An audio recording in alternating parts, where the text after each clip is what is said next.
The Suki and Scott Show. This is one of the funnest shows I've ever done. It's musical. It's magical. Whoa! This is a sexy show. Someone's getting some action. These larger-than-life personalities are on an exciting new journey as they bring you the Suki and Scott Show. You guys nailed it. You're great. You ask great questions. You listen. The Suki and Scott Show is your one-stop destination for humor, You just got George's earwax all over your ears, bud. entertainment, Jesse's girl. Wonderful. and optimism. You guys have such amazing energy. Let's laugh together. I love him. The Suki and Scott Show. Suk, unprecedented night for the first time ever. We're having our audience link into the StreamYard link. By the way, Jessica Michelle Singleton in the green room. She's coming up in just a few minutes. T.S. Monk coming up, legendary jazz musician, Suk, son of Thelonious Monk. Thelonious. Just a fantastic musician. Hold on, Suk. One of your favorites has just joined us, Paula Giordano. Oh my God. Look at Paula. How are you? Paula. Wait, it's Paula Giordano Borghese Basili, but for you guys, I took off the Borghese Basili. Now I know who you are. Paula Giordano Borghese Basile. There you go. Right. And you had on my niece, Joanne Fanslow. Remember? She was on and you tried to Slow. We work remember and she Joanne. got a job. She's working from 3 to 11. So I was like, haha, I'm going to be on, you're not. Paula, listen. We want just make us feel good. What is it that you loved about this show over the last year and so forth? Go ahead, just tell us. You know, I used to watch you guys on Channel 11 all the time. Oh, Suki. nice. Suki's my role model. I love that lady. Oh my God, I love you. Paula, are you crying right now? There's no crying on this You, show. Paula. No, you know what? It's like so long. I've been following her a long time, and I haven't been watching because I haven't been well because I have Parkinson's disease. So when I get to see the show, it's like, you know what? And you guys remember, Scott, remember Phil? I told you to have him on the show. That's right. You introduced us to Phil. Changed our whole life around, Paula. I watched Phil and I said, you got to go by Scott and Suki. And he goes to me, what's a Scott and Suki? I'm like, forget it. I'll get you there. Don't you worry about it, guy. I'll get you there. And let me tell you, you texted me and you said, I got you guy. He's going to be on the 19th. I remember that. Yeah, Oh my God, yeah. Paula, we love you. Not only are you a loyal fan, Paula, I feel very connected to you as well, and thank you. That made me feel really good because I was having a crappy day today, trying to figure out what my existence in this world is. And Paula, she was having a bad day. When you guys aren't on Monday, it's a shitty day. Tuesday through Friday, you know, it's Monday's a shitty day. It's a real shitty day. But we love Paula, you. You know what? Zoe Marie says hello. What? Zoe Marie says What? hello. Who's that? Oh, I don't know. All of a sudden, I'm in a mahjong tournament. All of a sudden, Suk, what the hell's going on here? listen, I feel like I know Paula because I say her name every day. I say, Paula. Right, Paula Paula Giordano Borghese Basile. Oh my goodness, Paula! Listen, look we up my love you. Thank you so much. So Thank and you for the now for Phil and for watching. But wait. Here's the dirty joke, guys. This is my husband Lenny. Remember he was telling you dirty jokes? Oh, Lenny, good to see you, buddy. Oh, Lenny, yeah, give us a see, quick yeah. one. a dirty joke. What do you call two homosexuals called Bob? What? Oral Roberts. Jesus Christ. Oral Roberts. I No, like not that. Jesus Christ, Oral Roberts. I might use that what one. fun- Oh, Suk. Okay, that wasn't bad. It wasn't as bad as I Sky, thought. I mean, it we would be. connect on a very emotional level as well. Oh see? my God, Suki! Listen. When I think of you, I cry sometimes too, but I don't get that teared up. Jesus. You cry because you're like, what are you doing? I'm like, I can't get a hold of Suki. Where the hell is she? Suki, our first guest is not only a comic, but she's a singer as well, Suk, a very, very good singer. Jessica Michelle Singleton, she's got a podcast. She's got a lot of stuff going on. I'm going to give you a little of her on stage. We'll bring her in. We'll make her tell some jokes. We'll make her sing the whole deal. Here you go. Here's Jessica. We'll talk on the other side. I grew up in a state of depression. Thank you. Most people call it Alaska. Yeah, it's where I'm from. It's a dumpster. Why is it even a state? You ever look at a map of America? It looks like America's tumor. It's just this big thing hanging off the side. I'm pretty sure Eisenhower was just like, well, we can't have more Canadians running around. So we just tranquilized a trailer park in Arkansas, like, get up there, meet with your sister, we don't care, bald eagles.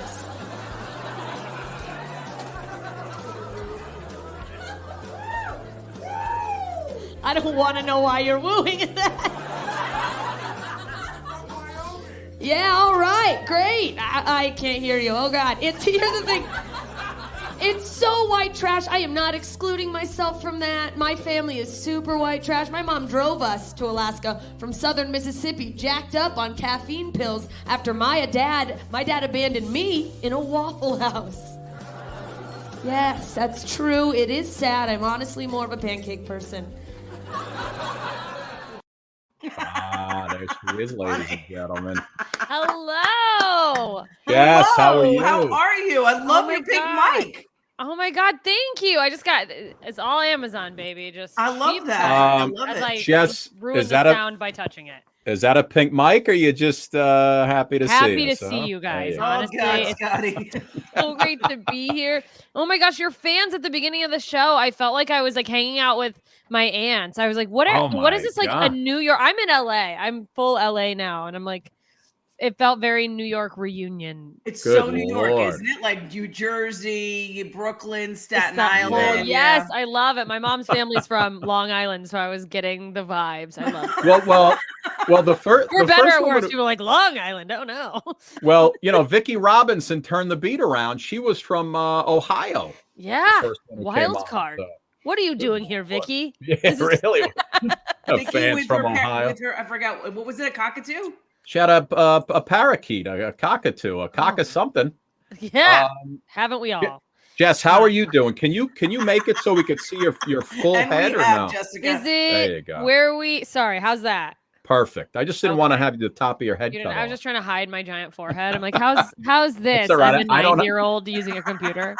I don't Also, have like, mine. I put on fake lashes, and now I've messed up. And I feel like they look great in person, and now on the computer, I'm like, I look like I'm just drunk. Like, just, hey You gotta- guys. You got a lazy eye. Yeah, it's it just hasn't figured out its passion yet. So I like it. Listen, so I was watching some of your stuff today, listening to some things.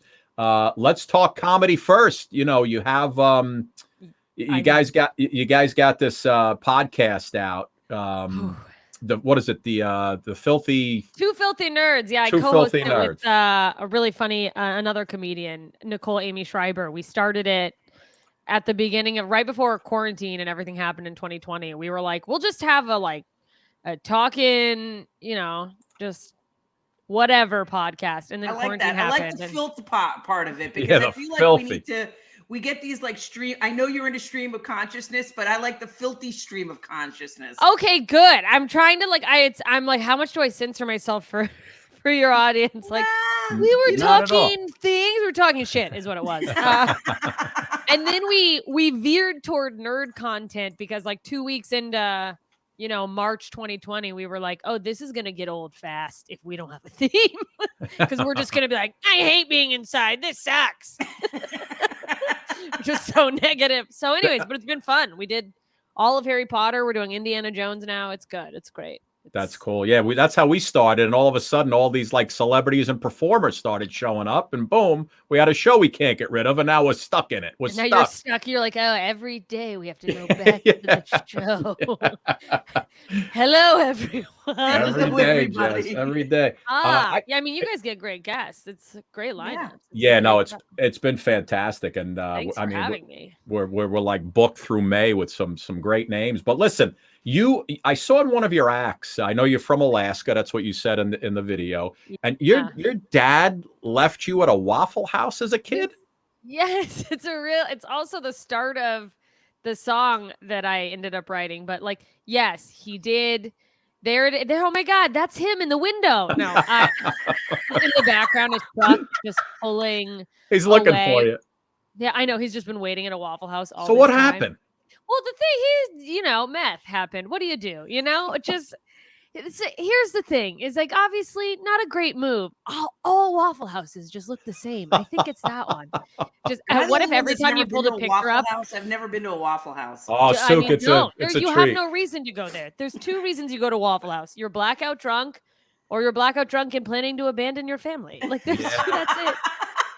Well, it's like, yeah, he's a bad guy, but how bad is my mom that his logic was, I'm going to abandon the family. I better leave her somewhere where she'll be better taken care of.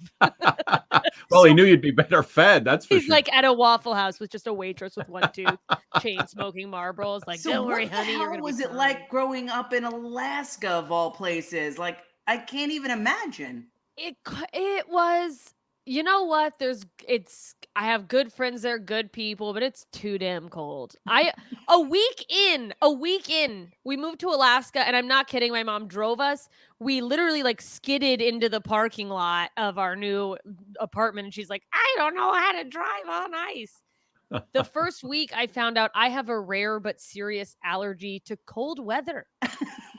I break out into hives. I was like, I don't stand a chance. This is not gonna go well. It's beautiful. I always say that everyone should visit if you get the chance, a cruise or like take a tour, but just get out before winter because it gets. I had friends like leave their jobs in New York to go find men because they said it was easier in Alaska than there it are was 4 in New York guys. City. 4 guys for every girl in Alaska, which does sound appealing until you get there. And then if you can just imagine the most disgusting man in the world, just like mountain man with one eye, and he smells like cold hot dogs and urine, just dressed like the brawny paper towel guy, just with an axe.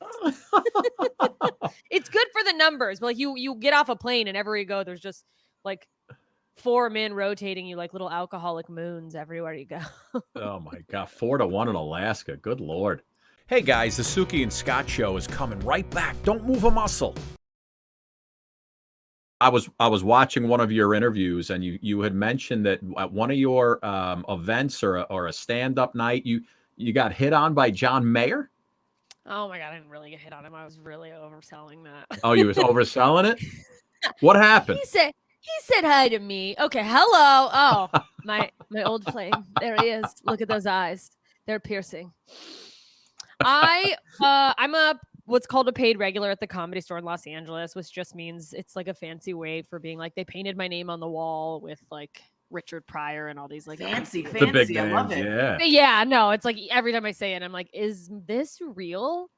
And there was a period of time where he was hanging out a lot. He would like go on stage sometimes late night with Jeff Ross from The Roasts. Yeah, I love Jeff. Yep. Jeff is Yeah, funny. or like Dave Chappelle would pop in and they'd go on stage together. That's Pauly Shore's place, the Comedy Store. Yes, that Right, is. right. That's his mom started that, and that's the Infamous. They just did a Showtime special. I saw that. Yeah, as a mini series, it was really cool because all like so many of my friends are in it. I'm in it very briefly, and they just have these incredible interviews with like Letterman and Jim Carrey, who all started there. Great place. Yeah. So one night, he was hanging out, sitting in the back of the room, and I went up and I did my set. There he is. Oh God, Johnny. And yeah, I mean, I got off stage and he came up to me and was like, "Hey, that was a really funny set." And I was like, "Thank you." And I introduced myself because I'm like, he obviously just saw a random person go on stage. I was like, "Oh, thank you. My name is Jessica Michelle, by the way." And he was like, "Nice to meet you. I'm John." I was like just really friendly and like taking my hand and like full eye contact, which 100% is just what he does. John Mayer exists to make you think like everyone in the world who's met John Mayer is like, I think I could fuck John Mayer. Like that's what he does. There it is. Look at those eyes. That was the eye contact right there, holding my hand. Very dreamy. Yeah, but I was like, yeah, I know who you are. Wasn't he with Jennifer Like the Aniston? blackout drunk look, hey, how are you? Yeah, we're like, hey, baby. Was he with He's Aniston? been with everybody. That's also probably why everyone's like, I could date him.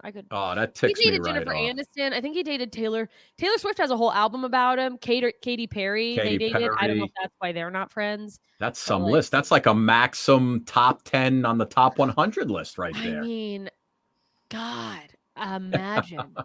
I mean, he is kind of like a little, he's kind of a been through playboy. it.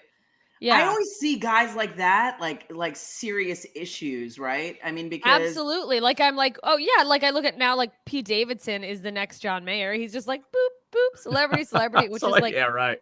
I'm sure for well, a at least young Pete man. Davidson's young, like John Mayer. Isn't he like 40 something now at this point? Well, he is now, but at some point he allegedly wasn't. I don't know. I'm sure Pete would be getting that caliber of women if he wasn't on SNL too, right? Yeah, I'm sure he yes. was just out in the street. Let's talk about the music for a second, because I know God. you're big into singing. I mean, you had this album, Please Don't Leave Me. Oh, well, that's a comedy album. Right, that was the comedy album, Okay. which was pretty big on iTunes. But then you have this new song out called "Now I Need a Whiskey," which I'm gonna play a little bit. Let's listen to a little bit of it right here. Take a listen. Yay!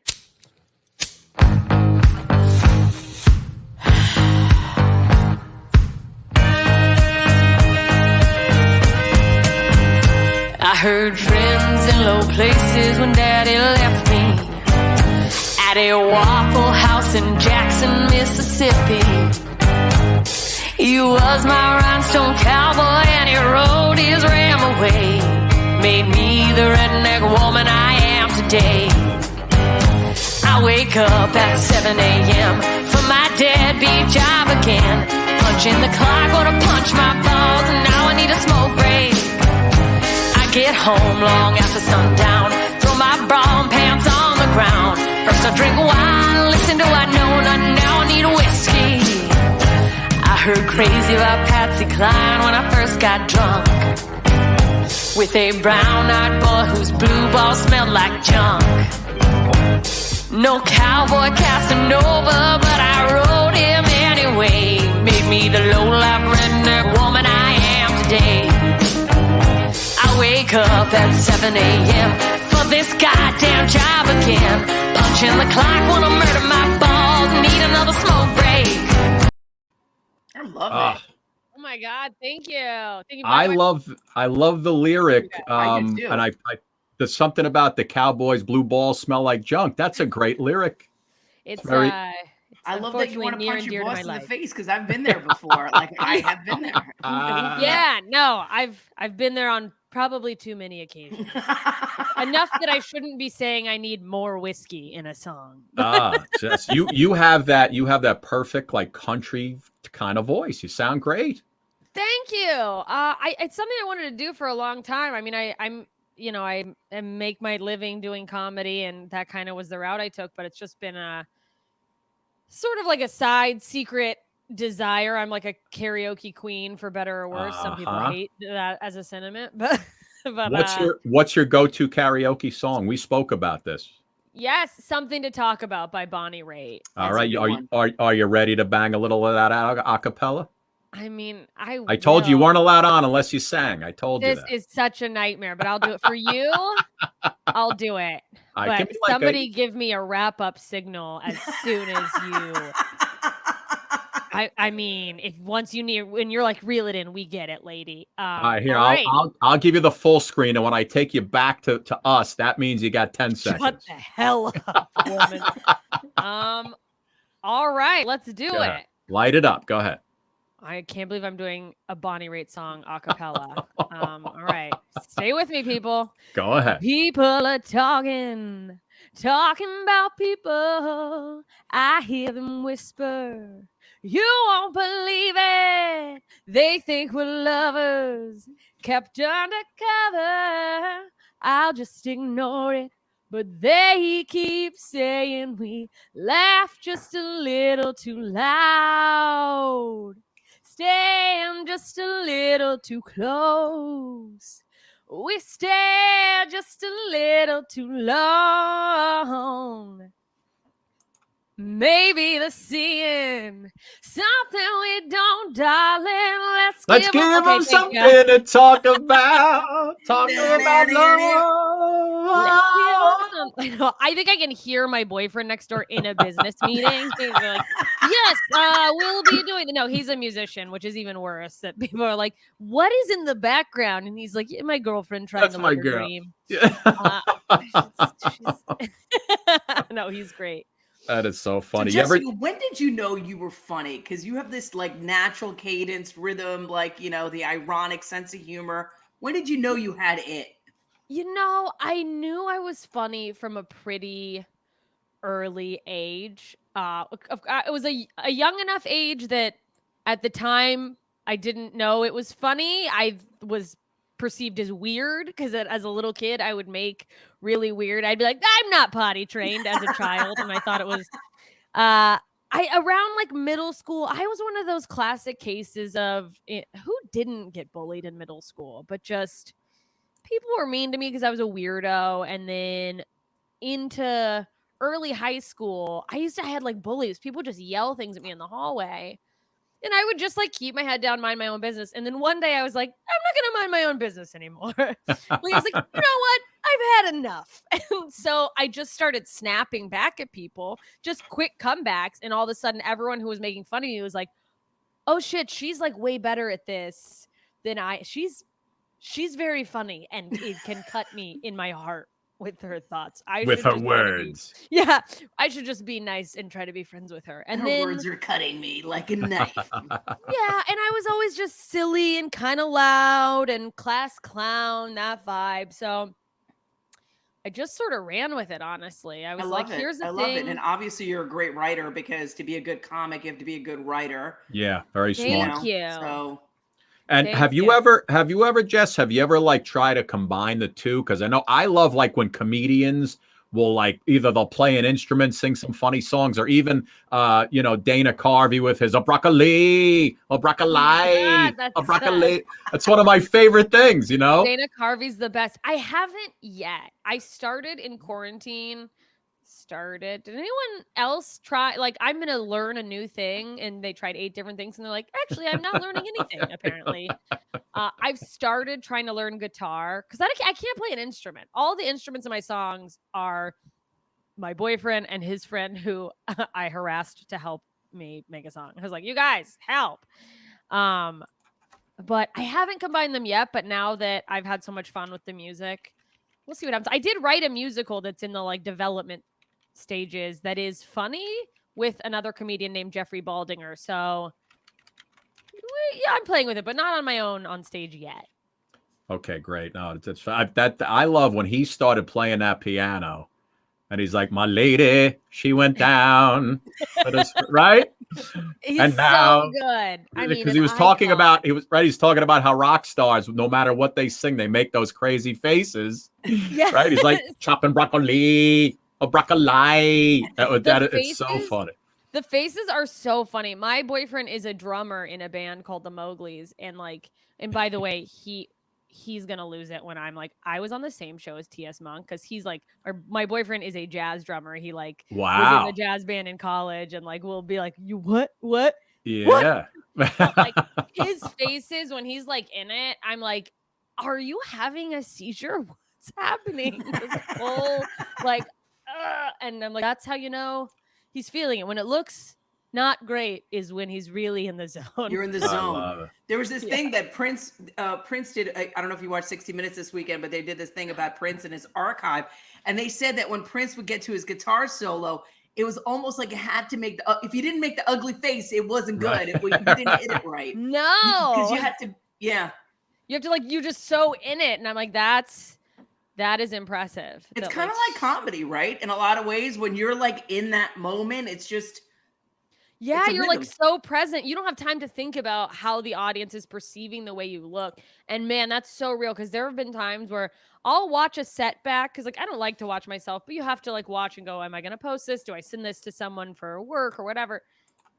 And I have to go it's not about being pretty. It is your job is not about being pretty. So this is okay. I have to ooh, yeah, no, it's okay that you're scrunched over a stool and look like a gremlin. That's part of the allure. That's so funny. I love it. Well, listen, you have this the album. This was your first one, right? Please don't Yes, leave that was me. my debut album. Lots of fun jokes. And there was recorded live at a place called Coots in Anchorage, Alaska. So it's a real fun. Yeah, but and number one on iTunes, Sook. That album was number one on iTunes on the comedy section, which is amazing. So and you got the new song out, Now I Need a Whiskey. Now all you need a video to go with that too. Jessica, I feel like you could write a sitcom. Like I feel like you should write a sitcom. I want to. I'm trying to sell a few. I'm not gonna lie. Listen, I have a great sitcom for you. I've already written it. I'm trying to sell it. It's called Suki and Scott. I feel like it's two you former guys in a radio station. station. Yes, trying to make it big, right? Yeah. Because that's never been done before at a radio station. Yeah, I've never radio. No, never. Or a TV station, never happened. No But, one's like ever done I could totally see your life on full blast. Like I think it would really work. I mean, look at you. Oh Jessica. no! Yeah, thank you. That photo you're cutting to the corner. I like that the is that from collars high are up, school? Jessica. Oh, that is okay. That is my senior photo. This is so embarrassing. High school.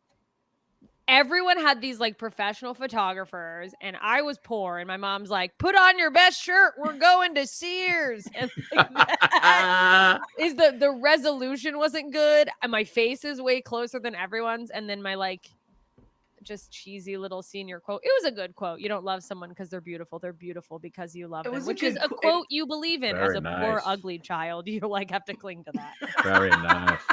Right, Yeah. everyone? Jess, thank you so much for coming on. Two Filthy Nerds is the podcast. I assume wherever people get their podcasts. Anywhere you get a podcast. And if you want to follow me, it's at JMS Comedy. Thank you guys so much for having me. This was a blast. Absolutely. And if you ever need us, on Two Filthy Nerds, we can be filthy when you need us. I will hit you up because we do like movies. So I want to find out your favorite movies. And Oh, yeah, we're good. And Suki, because she calls me a filthy animal all day long. So it's I perfect. get it. I see it. Jessica, thank you so much. Keep going. And listen, next time you come on, we'll play the video to Now I'll I Need get you a video. Not fine. All right.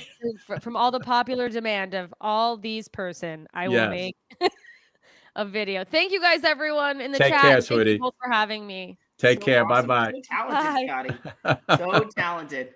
Hey, guys, the Suki and Scott Show is coming right back. Don't move a muscle. I miss you. Sook, do you know that in the green room during that whole interview, I've been watching Mel eat her dinner for the last 20 minutes? I didn't Last know if 20 you could minutes. or not, and I'm trying to hide myself. I'm sorry. I'm only eating a salad. I'm trying to be like a Kardashian. See, it's in that clear container. Mel, thanks for happy checking. belated birthday to you. Yeah, happy birthday. What'd you think of Jessica, who was just on? Funny, right? Great girl. She's great. She's got a great voice. Yeah, no, great voice, funny, great comedian, and listen, and this has been an unprecedented night because not only do we have T.S. Monk coming up, but for the first time, we've been putting our viewers on the show because you guys got the link and you loaded. Tell us, And Mel. I had to do it. Mel, can you just remind us, because sometimes we need to hear it. What is it about this show that you've been watching every night? Just tell us. It's you guys. I don't even understand why it's on here and why I can't watch it on my television. You will soon enough. Soon enough, we'll be back. Guys, you knew you had it way back when, so I don't even want to go there. She knows. Right, and the minute we had it, they threw us off. That's how it works in TV. They missed their chance. What can I tell you? Yeah. Well, listen, thank you so much for coming on. We appreciate it, Mel. Thank you. Thank you. You guys are the best. You know that. Take care, sweetie. Love you. Bye-bye. Love you too. Say hello to Alan and the kids. Say hi to Alan. Quick. There's that. Alan. So good to see you. Watching the Yankees and the Rangers, Scott. Nice. Take care, everybody. So funny. Sook, I love how you know everybody. You know everybody's family by name. You know what? I have a connection to the fans, so I feel like it's our duty to know that. It's unbelievable. T.S. Monk in the house. Listen, we got one more guy I want to bring on before we bring T.S. Monk on. We got the Birdman's in the house popping in. That's miss you guys so much. I just got my daughter back from gymnastics, and I looked on my phone and I was on Facebook, and it said that I could get on with you guys, and I'm like, I have Dude, you've been a guest on the show. Dinner. I gotta like make oven pork chops and some broccoli and cheese, and I was like, no, Zandy, watch your iPad for 5 minutes. I gotta say hi to you guys. So it's like, Bert, how are you doing? What's going on? You working on new music? No, the record, and I go live every Friday at 7 Pacific time. I start this Friday. I'm going to be doing. We're going to be doing live concerts. Bert, listen, man, listen. I got T.S. Monk, legendary jazz musician, in the green room. He's waiting to come on. So give me 30 seconds, a cappella, one of your tunes, blast it out, and then I gotta let you go. I'm not going to do that. Go ahead, 30 seconds. No. Come on, bro. And you know what? And Suki knows that. You know what? Friday. Okay, at Bird 3, at Bird 3 Music. Come watch me on Friday, okay? Give me 15 seconds. Huh? 15 seconds. You'd say hi to the legendary jazz monk guy, because that guy is way cooler than me. That's true. All right. See you later, Bird, man. Miss you guys. We love you, pal. Say hello to your daughter. We love you. Will. Bye, guys. Pork chops. Friday. Pork chops. How about Bird turning me down on the request, Souk? What's that all about? Has that ever been done before? He's got a gig. He's got like his band. He's promoting his album. He wants to do it right. He wants to make sure that everybody is, Souk, listen, our next guest is a legend. I mean, he's a legend, Souk. T.S. Monk, his dad, legendary. Jazz And musician, drummer. It's just craziest. The whole family, it's just insane. So legendary. The legacy. Here's a little bit of T.S. Monk and legendary drummer. Here's a little bit I found, and then we'll bring him in on the other side.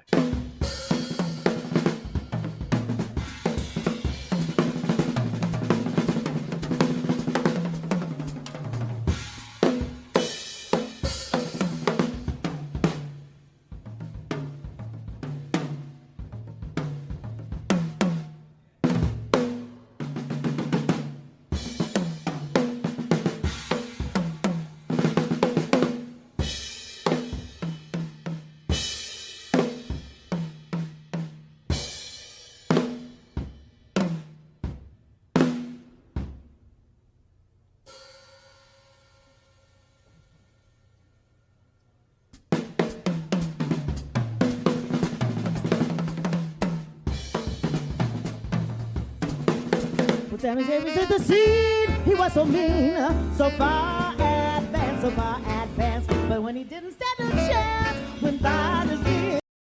Amazing. It's a real man right there, Suki. That's a real man right there. T.S. Monk. Jazz, an educator, cultivating master classes. T.S. Monk, everybody. How you doing? How you doing, guys? T.S., how are you? Listen, T.S., are you on your phone right now? Yeah, I'm on my phone. Turn it sideways. He might have to raise it up a little bit. Hold on, let me see.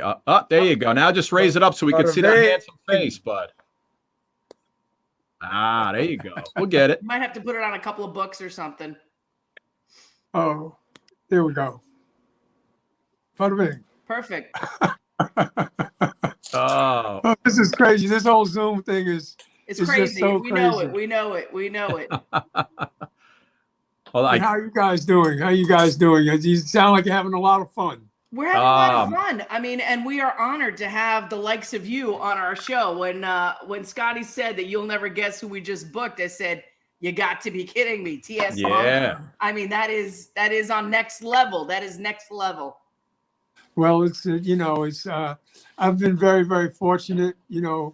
My dad was a real good guy, and he allowed me to perform with him when I was like 20 years old. And so, from there, then I got involved in R&B and had a couple of hit records doing that. And then I went back to jazz and had #1 records doing that. And, so my life has been a charm. It's been a charm, no doubt about it. And to have grown up, I got to tell you, like Miles Davis and John Coltrane, Dizzy Gillespie and Max Rush and all these guys were in the house all the time. I didn't even know who they were.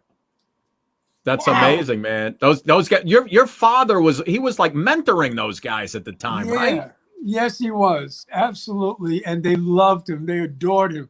Although I didn't know, I didn't understand it because, like, all I ever heard my father call John Coltrane was Coltrane. I didn't know who he was, That's unbelievable. The great Art Blakey was just Art. So these were, when you grow up, your parents have friends and you don't really know who they are. You don't know who they are. Dad's real tight with Bob down the block.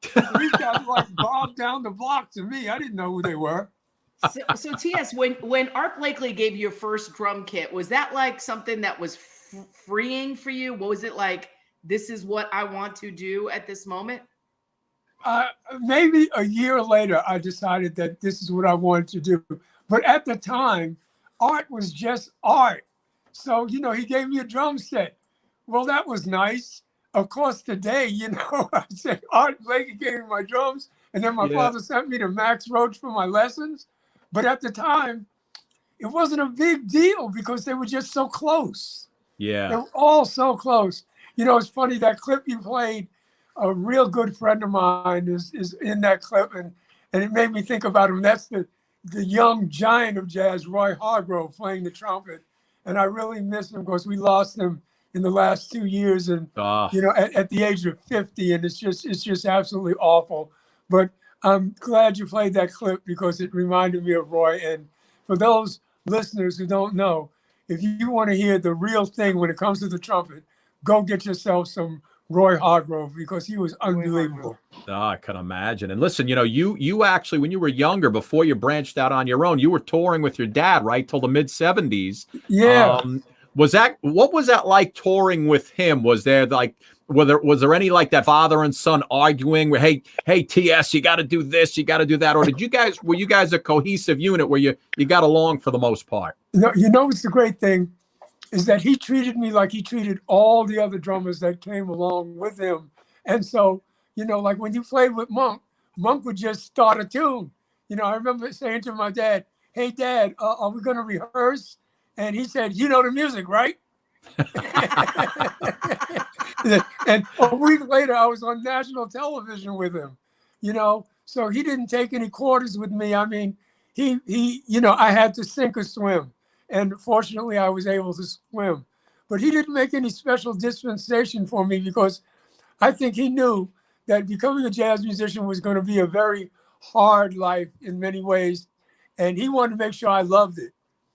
So, even funnier than that, I started playing officially when I was 15. And I said to him, Dad, I want to play the drums. He got me the drums from Art Blakey. He sent me to Max Roach's house. And then he didn't say another word, not one word on the subject of music for the next 5 years. The next thing he said to me was, are you ready to play?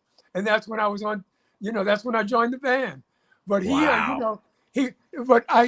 didn't know, or I didn't think that this is one of the greatest musicians in the world. And he was listening to me practice 5 and 6 and 7 hours a day. I thought he wasn't paying any attention to me at all. And he was right? He was, and he knew when I was ready. That is wild. TS, what was it like to carry that name? And now the legacy of that name is also passed on as the legacy continues in music. So what was that like for you? And what is that for the next generation? I think it's tougher on my son, who's Thelonious IV, than it actually was on me, because Thelonious was such a regular cat that there was no pressure to become a musician. It's been a magic carpet ride for me. I had no pressure whatsoever. I never had to worry about, oh, my dad is this famous jazz musician and I better be really, really good. It just never crossed my mind because he let me float into it on my own. So being Thelonious has been a wonderful ticket. It's gotten me indoors everywhere. Wow. My whole life. But I haven't suffered that thing that many children of famous people suffer from. They feel like they have to live up to their parents, or they feel like there's an undue pressure on them. I never felt any of that. I had a good time. That's why, when I was 30, I went into R&B. You know, I had some hits as an R&B artist, and everybody said, you know, oh, what's Monk's son doing? And I said, well, if you really know what Thelonious Monk is about, Thelonious was about do your own thing. So he was delighted that I was doing my own thing. I've just been having a good time.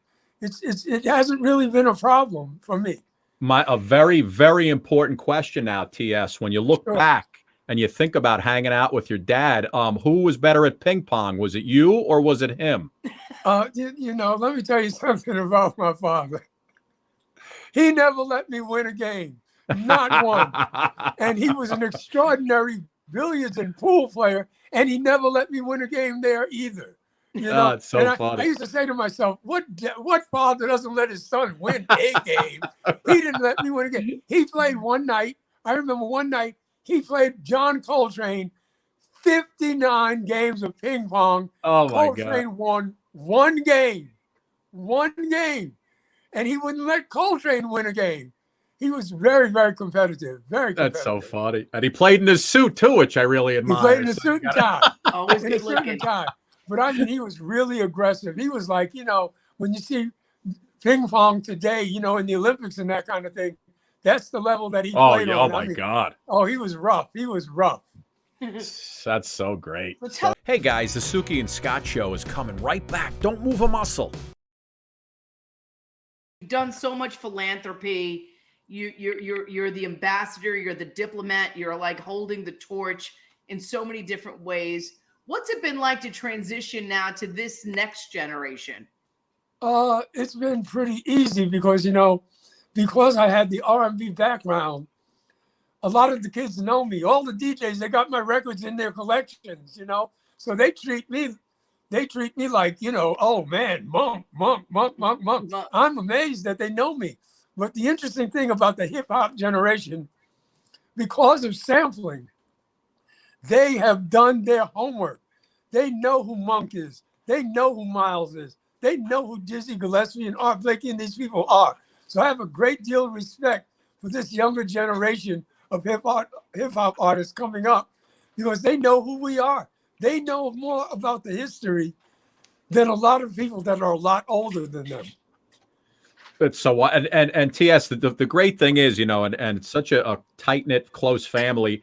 Suk, on his Instagram, on your headlines, it says in quotes, "My daddy was a cool cat," which I loved on your Instagram page. But when you were growing up, TS, granted you had your dad's music, Yeah. but who were some of the other big stars at the time that you used to listen to, kind of outside your genre of music? Well, you know, when it comes to R&B, my idol was a guy by the name of Buddy Miles, who played with Jimi Hendrix and played with the Electric Flag, because he was singing and playing at the same time, which is something that I love to do. But beyond that, you know, I was a child of the 60s. I grew up with the Motown sound. I grew up with the Beatles. I went to private school. So I went to school with a lot of white kids, right? So I was into the Beatles and the Byrds and Jefferson. Well, they weren't Jefferson Starship at the time. Jefferson they were Airplane. Airplane at the time. Country Joe and the Fish, you know. Country Joe. All of those groups. I loved all of those groups. You know, one day I asked my father, I said, "Dad, what's good music?"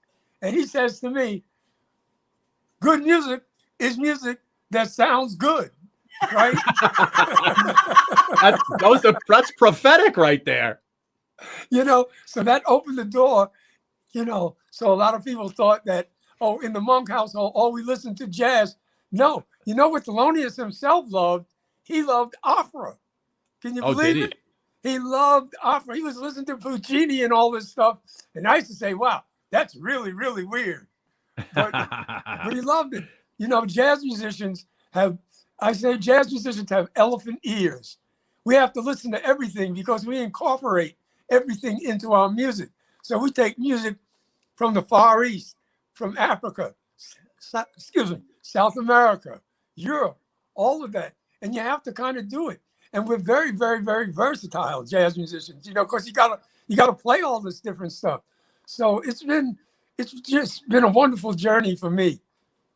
Love TS. You had so much success with this song. It's Bon Bon V. Is that how you pronounce it? Yes, Bon Bon V. Give me the good life. That's the good life. Give me the And good life. Now I'm not. I made the record 40 years ago. It plays on the radio all over the country every day. I can't believe it. Now listen, I'm not allowed to play it because then we get the copyright issues. Is there any way? Can you give us like 30 seconds, little acapella of that song? 30 seconds of acapella of Bon Bon V. Go ahead. I haven't been asked to do that. See? Come on. 35 years. Nice. Come on, give it a shot. I don't like these games people are playing ball off the ball with my head. The man promised me a raise. I said, who's going to raise me when I'm dead? I love it.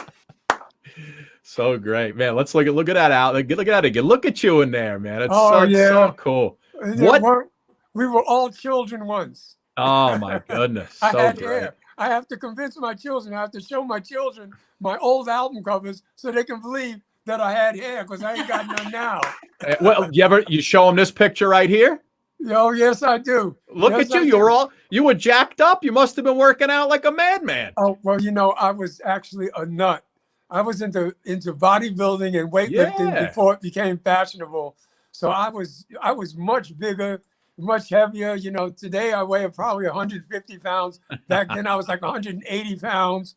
And, I was, lifting everything and hauling everything, dragging my drums. I used to drag my entire drum kit through Grand Central Station alone. My God. Alone. And it was like nothing to it. That is wild. I mean, you look at some of these pictures, man, and it's just, look at you watch you play the drums and it's effortless. And listen, TS, before we go, I want to get in the TS Monk Academy because you've been doing some stuff, for the youth of America. Tell us a little bit about, real quick about that Monk Academy that you got going on the weekends. Well, actually, it was the Thelonious Monk Institute of Jazz was the name of it. And I was the chairman for 28 years. And we probably put more current jazz stars in the marketplace than any other record label, because we had an international jazz instrumental and vocal competition that we promoted every year from the Kennedy Center. And some years it was hosted by Stevie Wonder, and some years it was hosted by Bill Cosby. And it was so inclusive. I'm very proud of it. We probably raised, during the course of my tenure, we probably raised $60 or $70 million for jazz education. And along with a gentleman by the name of Herbie Hancock, we created International Jazz Day. And I'm just very, very proud of that particular episode in my life because the Monk Institute really, we touched children all over the world, essentially from kindergarten to postgraduate. And I remember at one time, the head of Berklee School of Music is probably the premier music school in the country for jazz. And I remember the president of Berklee once said to me, he said, we're like the Harvard of jazz, but you guys are like the Oxford of jazz. And I really appreciated that because we did a lot for many, many, many years. I love it. Do your friends some of them call your best friends call you Monk? They call you TS. What do most people call you? Well, it's a funny thing. People who don't know me tend to call me Mr. Monk. Mr. Monk. And I tell them, I say, no, Mr. Monk is no longer with us. Okay. Then you have the people who want to be very, very formal. They call me Thelonious. People who feel very familiar with me call me Monk. People who are fans call me TS. My family calls me Toot. Toot. Nice. Yes, that's my nickname, which it's funny because in the 1980s, people thought that was a reference to cocaine use, right? I was tooting. But the fact of the matter is that before I could talk, I could whistle. And a bunch of my relatives went to see a Walt Disney movie back right in the beginning of the 50s called Little Toot the Tugboat. And they came back and they said he whistles like Toot the Tugboat. So I'm actually named after a Disney movie. That's so funny. Well, listen, Suki and I are going to call you Mr. Toot because, you know, we're kind of like family, but official. Thank you so much. It's been a pleasure. TS, thank you, man. Such an honor for us, my friend. Just an amazing career. And I mean, look at this guy. So look at him. Right? The women must have been throwing themselves at you back in the day. well, it hasn't ended. It hasn't ended. I know. Listen, a lot of our female viewers are saying, well, you Silver Fox, great looking guy. Come on, you still got it. TS, thank you so. I'll go with that. Thank you so much, Scott. Thank you so much, my man. You take care, and congratulations on your streaming because you're doing a great job. Thank you, buddy. We appreciate it. Thank you, bud. Okay, take care.